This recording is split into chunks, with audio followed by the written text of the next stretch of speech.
ایک چائے کی پیالی سے بین الاقوامی برادری میں پاکستان کا امیج خراب، آخر اتنی جلدی چائے پینے کی کیا جلدی تھی؟ پختونستان کا شوشہ، ہنگامہ خیز کالم نگار محمد مہدی اپنے کالم میں لکھتے ہیں کہ معتبر حلقوں میں یہ خبریں تواتر کے ساتھ گردش کر رہی ہیں کہ افغان طالبان نے کالعدم ٹی ٹی پی کی قیادت کو یہ مشورہ نما حکم دیا ہے کہ وہ یا تو کیمپوں میں قیام کرے اور افغان طالبان ان کے معاملات پر نظر رکھتے ہوئے پاکستان کے حوالے سے ان کی حکمت عملی تیار کر سکیں، یا کالعدم T T P Afghan Taliban کے نقشے قدم پر چلتے ہوئے قبضہ کرنے کی کوشش کرے جس کو افغان طالبان کی مکمل حمایت حاصل ہوگی۔ کالعدم ٹی ٹی پی نے دوسرا راستہ اختیار کرنے کا فیصلہ کیا ہے اور افغان طالبان نے ہر قسم کی مدد فراہم کرنے کا وعدہ کیا ہے۔ صورتحال اس حد تک مخدوش کیوں ہو گئی ہے کہ پاکستان کو افغان علاقوں پر فضائی کارروائی کرنا پڑی اور افغان طالبان بھی کھل کر سامنے آ گئے۔ اگر ہم موجودہ صورتحال کا صرف افغان طالبان یا افغانستان میں سوویت یونین کی فوج کے داخل ہونے کے وقت سے جائزہ لیں تو ہم اس مسئلے کی حقیقی کیفیت کو سمجھ نہیں سکیں گے۔ یہ مسئلہ صرف سوویت یونین کی افغانستان میں آمد کے وقت پیدا نہیں ہوا، اس صورتحال کا ایک تاریخی تسلسل ہے، اور اس وقت بھی حملہ آور جو افغان علاقوں کی جانب سے ہی آ رہا تھا اس کے ایک ہاتھ میں مذہب کا جھنڈا تھا،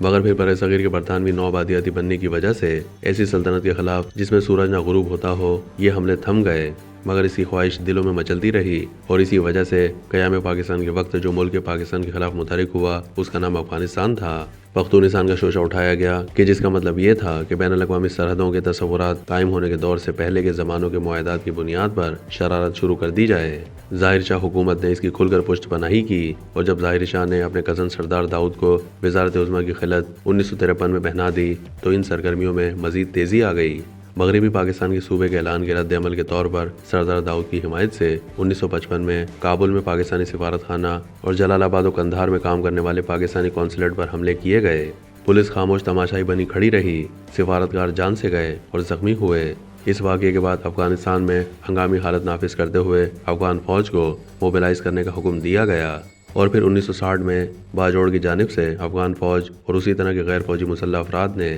ہزاروں کی تعداد میں پاکستان پر حملہ کر دیا جو کوئی 1 سال تک جاری رہا۔ 1961 میں سابقہ یوگوسلاویہ میں غیر جانبدار ممالک کی تنظیم کا پہلا سربراہی اجلاس ہوا، اور اس اجلاس میں سردار داؤد نے ایڑی چوٹی کا زور لگایا کہ پختونستان شوشہ وہاں زیر بحث آ جائے، مگر انڈیا کے علاوہ کسی نے اس پر توجہ نہیں دی، اور یہ صرف سردار داؤد کا ذہن نہیں تھا۔ وہ بطور وزیر اعظم 1963 میں علیحدہ ہو گئے، مگر جب امریکہ کے نائب صدر اسپائرو ایگنم نے 1970 میں افغانستان کا دورہ کیا اور اس پر رپورٹ ہینری کسنجر نے صدر نکسن کو memorandum for the president private conversation with king and prime minister کے نام سے دی تو اس رپورٹ کے مطابق بھی ظاہر شاہ کے نزدیک پاکستان سب سے بڑا تشویشناک مسئلہ تھا۔ یہ دور سوویت یونین کے داخلے سے پہلے کا ہے۔ ہمیں یہ اچھی طرح سے جان لینا چاہیے کہ کابل میں کوئی بھی حکومت ہو اس کی سوچ ایک سی ہوتی ہے۔ جب ملا عمر برسر اقتدار تھے تو اس وقت ڈیورنڈ لائن پر پاکستان نے بات کرنا چاہی تو انہوں نے ٹھکرا دی، بلکہ پاکستان کی اس شکایت کو بھی کوئی اہمیت نہیں دی تھی کہ افغانستان کی جانب سے دہشت گرد پاکستان آ کر قتل و غارت کر رہے ہیں۔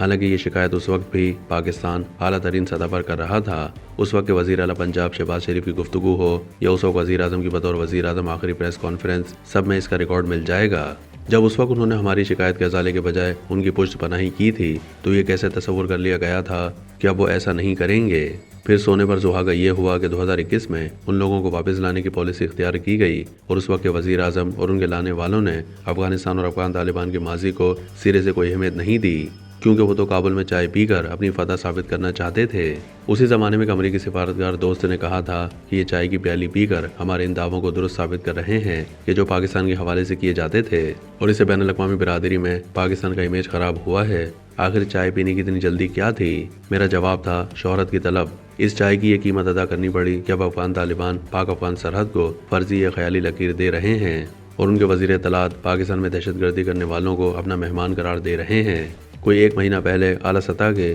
انڈین وفد کی ملا یعقوب ملا متقی سے ملاقاتوں کے بعد افغان طالبان کے حوصلے اور بھی بلند ہوئے۔ ایسی صورتحال میں پاکستان کو افغان پالیسی اثر نو تاریخی تناظر و تسلسل کو مد نظر رکھ کر تشکیل دینے کی ضرورت ہے، اور اس میں سے بھی راستہ نکالنا مقصد ہونا چاہیے جو کہ ممکن ہے۔